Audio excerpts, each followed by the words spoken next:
नमस्कार। चलिए आज बात करते हैं भारत के भूगोल की। ये एक ऐसा टॉपिक है जो आप जानते हैं कम्पिटिटिव एग्जाम्स की जान है। तो बिना देर किए शुरू करते हैं। ये बात है 1984 की, जब हमारे पहले अंतरिक्ष यात्री राकेश शर्मा स्पेस में थे। उनसे पूछा गया, अंतरिक्ष से हमारा भारत कैसा दिखता है? और उनका जवाब था, सारे जहां से अच्छा। सच में ये सिर्फ शब्द नहीं थे, एक फीलिंग थी। तो बस इसी फीलिंग के साथ भारत के भूगोल की गहराई में उतरते हैं। तो आज हम क्या क्या कवर करने वाले हैं? सबसे पहले भारत की एक बिग पिक्चर देखेंगे। फिर बात होगी इसके लोकेशन, साइज और एक्सटेंट की। उसके बाद इसकी फिजिकल बाउंड्रीज और कैसे ज्योग्राफी यहाँ का टाइम और क्लाइमेट तय करती है। फिर हम पड़ोसियों और वाटरवेज पर नजर डालेंगे और आखिर में कुछ एग्जाम स्पेशल फैक्ट्स। देखिए, जब हम भारत के भूगोल की बात करते हैं तो ये सिर्फ पहाड़, नदियां या मैदान नहीं है। ये तो हमारे हजारों साल पुराने इतिहास, हमारी डाइवर्स कल्चर और दुनिया में हमारी स्ट्रेटेजिक इंपॉर्टेंस की बुनियाद है। सही मायनों में यही भूगोल भारत को भारत बनाता है। तो ये मैप देखिए। ये जो लाइंस देख रहे हैं, लैटिट्यूडनल और लॉन्गिट्यूडनल एक्सटेंस, ये सिर्फ लकीरें नहीं हैं। यहीं से भारत की कहानी शुरू होती है। ये हमें बताती हैं कि दुनिया के नक्शे पर भारत ठीक कहाँ है, और यहीं से इसका यूनिक कैरेक्टर बनता है।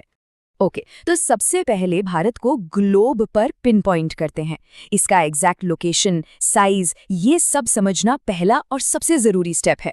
और हाँ, एग्जाम्स के लिहाज से ये नंबर्स तो एकदम रट लेने वाले हैं। चलिए कुछ जरूरी आंकड़ों पर नजर डालते हैं। सबसे पहली बात, भारत पूरी तरह से नॉर्दर्न और ईस्टर्न हेमिस्फीयर में है। इसका लैटिट्यूड है 8 डिग्री 4 मिनट्स नॉर्थ से 37 डिग्री 6 मिनट्स नॉर्थ, और लॉन्गिट्यूड है 68 डिग्री 7 मिनट्स ईस्ट से 97 डिग्री 25 मिनट्स ईस्ट। और इसका कुल एरिया करीब 3.28 मिलियन स्क्वायर किलोमीटर्स, जो दुनिया की टोटल लैंड का 2.4% है।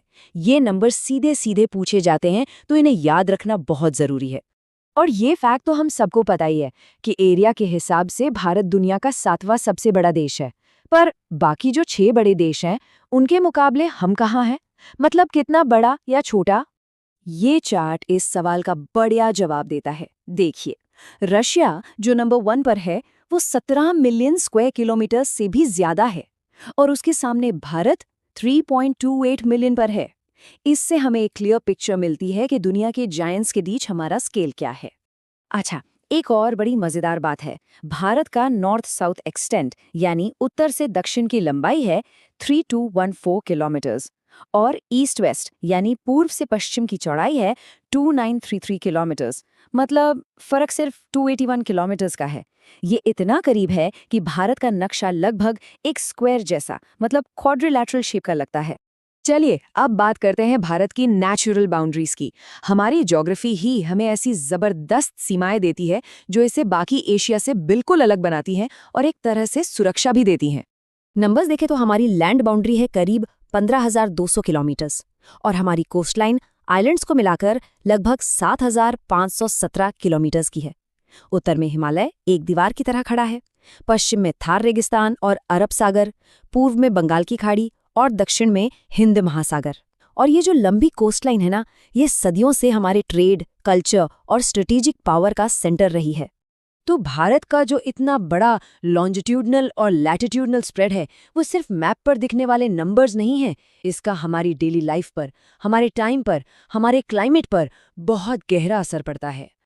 जरा सोचिए, अरुणाचल प्रदेश जो पूर्व में है और गुजरात जो पश्चिम में है, इनके बीच लगभग 30 डिग्री लॉन्गिट्यूड का फर्क है। इसका सीधा मतलब पता है क्या है? लगभग 2 घंटे का टाइम डिफरेंस। जब अरुणाचल में सूरज उग चुका होता है, गुजरात में तब भी अंधेरा होता है। तो फिर सवाल ये है कि पूरा देश एक ही घड़ी से कैसे चलता है? टाइम डिफरेंस के अलावा लैटिट्यूडनल एक्सटेंट भी बहुत इंपॉर्टेंट है।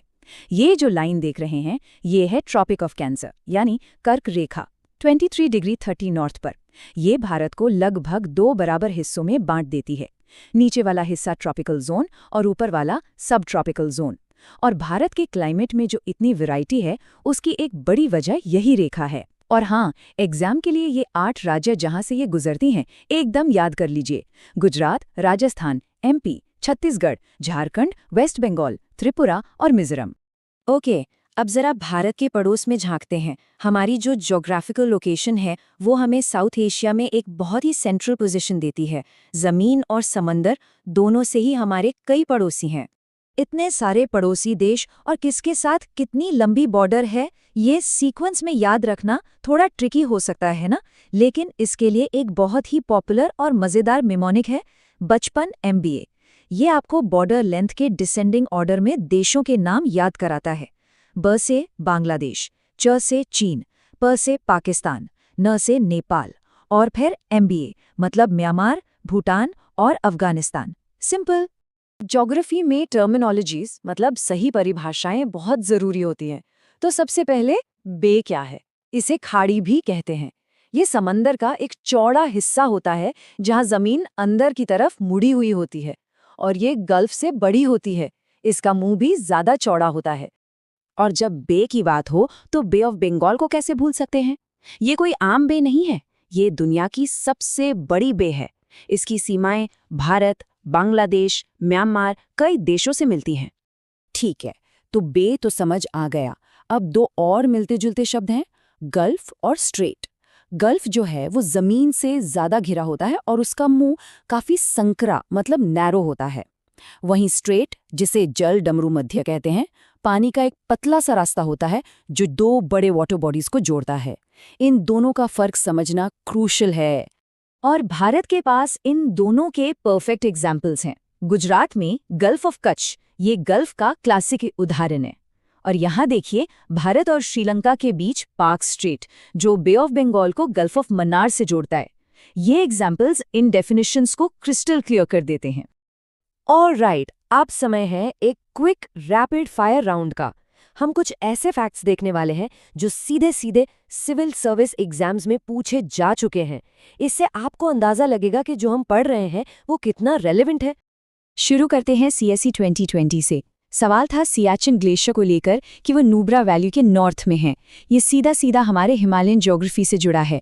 फिर 2018 में देखिए पूछा गया कि बेंगलुरु का लॉन्गिट्यूड किस शहर के सबसे करीब है, और जवाब था दिल्ली। देखिए लॉन्गिट्यूड का कॉन्सेप्ट कैसे प्रैक्टिकल सवाल बन गया। CSE 2017 में चांदीपुर बीच के बारे में पूछा गया, जहां समंदर का पानी पीछे हट जाता है। और 2015 में मेघालय के फेमस लिविंग रूट ब्रिजेस पर सवाल था। ये दिखाता है कि ज्योग्राफी सिर्फ जमीन और पानी नहीं बल्कि जीता जागता इकोसिस्टम भी है। और आखिर में आपके लिए एक सवाल, ये CSE 2017 के एक सवाल पर बेस्ड है। अगर आप सड़क से कोहिमा नागालैंड से कोट्टायम केरल जाते हैं तो आपको कम से कम कितने राज्यों से गुजरना होगा, जिसमें स्टार्टिंग और डेस्टिनेशन स्टेट भी शामिल हैं? ये सवाल आपके मैप स्किल्स का असली टेस्ट है। इसका जवाब ढूंढिए और अपनी तैयारी को परखिए।